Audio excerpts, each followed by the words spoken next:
One day, they are on your television screen every morning. Trusted faces delivering the news with total confidence. The next day, they are simply gone. Some of these anchors were household names for decades, while others were at the absolute peak of their careers when everything suddenly collapsed. What happened after their firings often turned out to be even more surprising than the departures themselves. Some disappeared completely from public life. Some struggled to rebuild careers that never fully recovered. And others ended up in places so far removed from television that few people would ever expect it. This story looks at the news anchors who lost everything and the very different paths they took after leaving one of the most visible professions in America. The first is the anchor, whose departure became a national story of its own. And Curry spent 15 years building a respected career at NBC News after joining the network in 1997 as an anchor and correspondent. She became known for covering international conflicts, humanitarian crises, and breaking news with sincerity and professionalism, rather than acting like a television personality. She earned respect as a journalist who happened to excel on camera.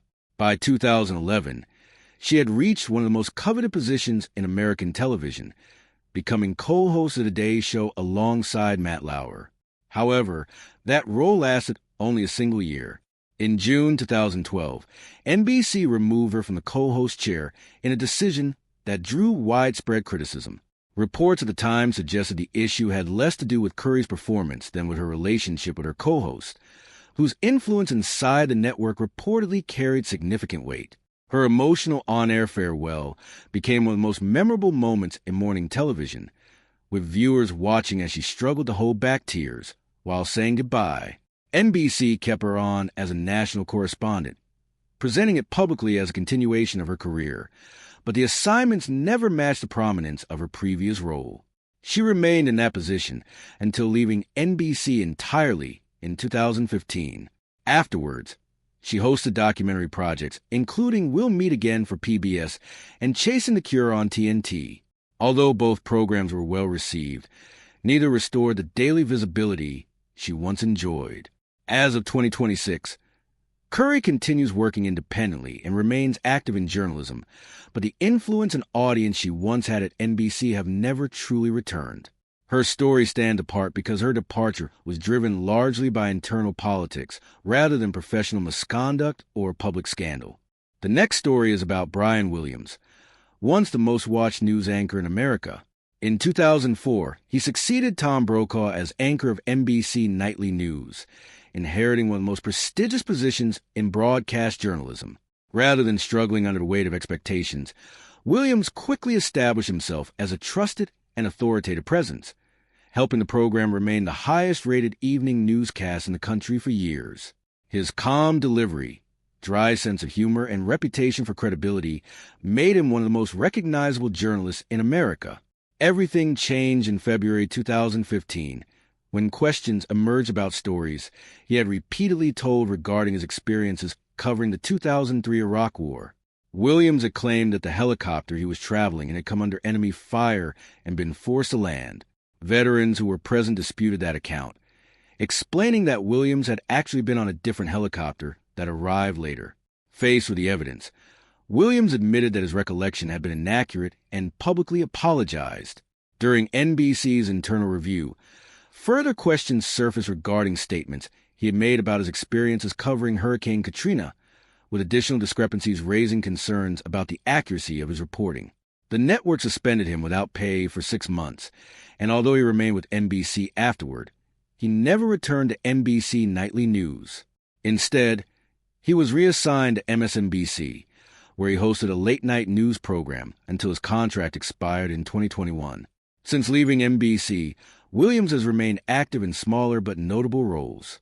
He has volunteered as a firefighter in New Jersey, hosted Prime Video's election night coverage in 2024, and in 2026 Netflix announced a podcast titled We're Back with Brian Williams. While these projects demonstrate that his career did not end completely, none have approached the influence he once held as America's leading evening news anchor.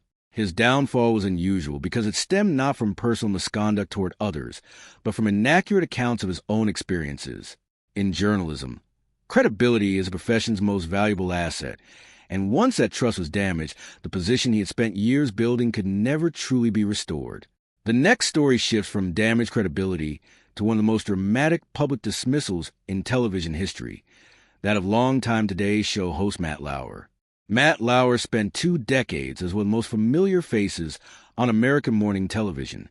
From 1997 until 2017, he co-hosted NBC's Today Show, becoming a daily presence in millions of homes across the United States. His calm style and long tenure made him one of the defining personalities of morning news.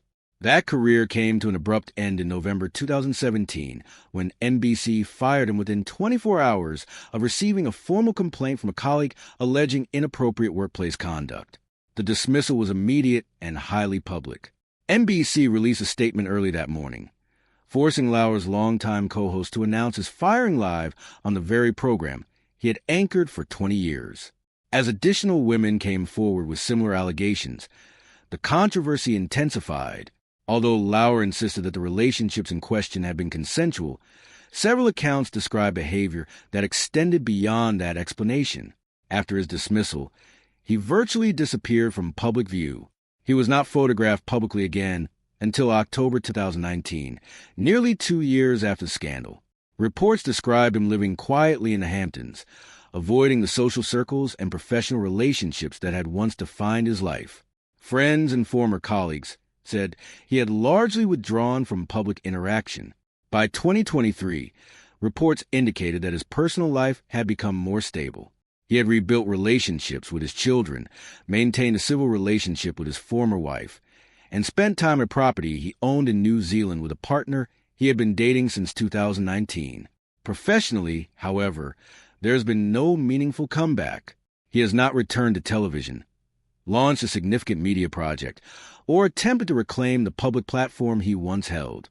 Unlike Brian Williams, whose career continued in smaller roles, Lauer has remained almost entirely absent from public broadcasting. His story represents one of the most complete disappearances on this list, and given the serious allegations that surrounded his departure, many observers viewed his absence from television as unsurprising. Another respected journalist whose career ended just as dramatically was Charlie Rose, whose reputation as one of America's premier interviewers unraveled almost overnight. Charlie Rose spent more than 20 years building one of the most respected interview programs in American television. His nightly PBS show featured in-depth conversations with influential figures from politics, business, entertainment, and culture, earning him a reputation as one of the country's most thoughtful interviewers.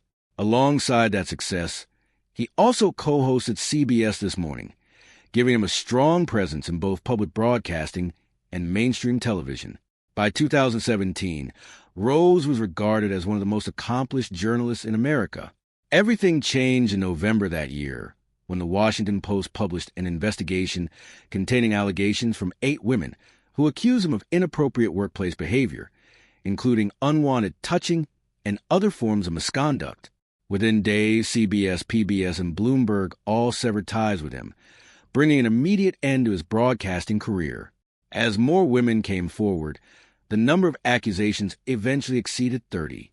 Rose acknowledged that some of the accounts were accurate while disputing others, maintaining that he believed the interactions had been consensual. Nevertheless, the response from the industry was swift and decisive. His television programs were canceled, his contracts terminated, and the professional reputation he had spent decades building collapsed within weeks. Reports published in early 2018 describe Rose living a quiet and isolated life at his Long Island home, avoiding many of the neighbors and acquaintances he had once known well while spending his time fishing and playing tennis. Although he later attempted to maintain a small public presence through interviews posted on his personal website, including a conversation with Warren Buffett in 2022, the audience for those projects remained only a fraction of what he had once commanded through major television networks. No broadcaster has brought him back to television, and his case remains one of the clearest examples of a career ending completely because of extensive and long-running allegations. The next story is very different. Steve Kometko did not lose his career because of scandal or misconduct toward others. Instead, a single dishonest answer about using a company computer triggered a chain of events that cost him the career he had spent nearly a decade building. Steve Kometko became one of the most recognizable faces on E! News, hosting the entertainment program from 1994 until 2002. Known for his friendly personality and genuine enthusiasm for Hollywood, he built a loyal audience through celebrity interviews and entertainment coverage. His departure, however, had nothing to do with a performance on television. During difficult contract negotiations with the network, Kometko posted a message on his personal website encouraging viewers to write letters supporting him. When executives asked whether he had used a company computer to publish the post, he denied it. In reality, he had used one, and once the network confirmed that fact, the lie became the official reason for his dismissal. Looking back years later, Kometko admitted that he still struggled to understand exactly how events unfolded, but what followed was impossible to ignore. Every attempt to continue working in television met the same obstacle. Other networks viewed him as too closely associated with E!, making it difficult for him to secure another on-air position. The career he had spent nearly a decade building suddenly became the very reason he could not find another job. Eventually, he left Los Angeles and relocated to Chicago to care for his aging parents. There, he accepted a position at an Apple store, serving customers who had little idea they were speaking to someone who had once interviewed some of the biggest stars in Hollywood. The dramatic shift in his life took a heavy emotional toll, and Kometko later revealed that he turned to alcohol as a way of coping with the loss of his career. He struggled with addiction for years before achieving sobriety around 2016. Starting over in an entirely different city forced him to confront who he was without television fame. Since becoming sober, he has gradually rebuilt a public presence through his podcast, Still Here Hollywood, where he interviews people from the entertainment industry and openly discusses both his recovery and his career. Although the audience is much smaller than the one he once enjoyed on national television, the podcast has allowed him to reconnect with the industry in a more personal and authentic way.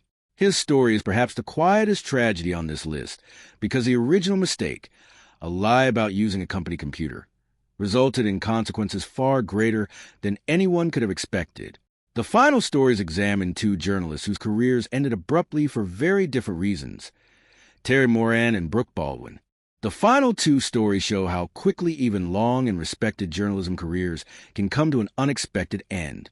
Terry Moran spent decades at ABC News as a senior national correspondent, earning respect for his political reporting and coverage of major national events.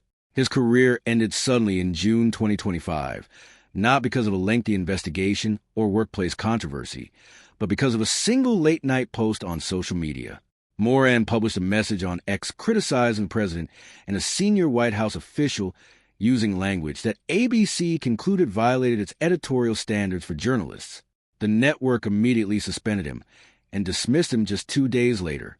Moran later admitted he had been drinking when he wrote the post, but insisted he stood by the substance of what it said, expressing regret only about the circumstances under which he published it.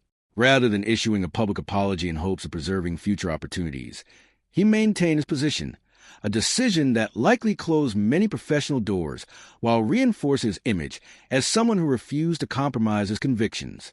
Since leaving ABC, Moran has focused on political commentary through a Substack newsletter, which had grown to around 110,000 subscribers by May 2026. While that represents a meaningful audience for an independent journalist, it remains only a small fraction of the millions who once watched him on network television, and he has not returned to broadcasting in any significant role. Brooke Baldwin's departure from CNN followed a very different path. After joining the network in 2008, she spent 13 years building a reputation as one of CNN's most dependable daytime anchors. In February 2021, she announced on air that she was leaving the network, presenting the decision as a personal choice. 3 years later, however, she revealed in a detailed Vanity Fair essay that the departure had not been voluntary at all. She had actually been fired. Baldwin explained that problems began after relocating from Atlanta to New York, while her executive producer remained in Atlanta. She said his behavior became increasingly difficult and unprofessional, prompting her to request a different producer, a request she described as routine within the industry. Instead of receiving that change, she was taken off the air for 2 months before ultimately being dismissed in January 2021. Baldwin said she remained silent for 3 years because she was still processing what had happened, and because legal and professional considerations prevented her from speaking openly sooner. When she finally shared her account, it was detailed, measured, and far more complete than an immediate reaction would have been. Since then, she has not returned to mainstream television, instead hosting a podcast on Substack and working independently. Like Moran, she continues her career outside the traditional broadcast world, illustrating how even experienced journalists can see decades of work end abruptly before beginning the difficult process of rebuilding on their own terms.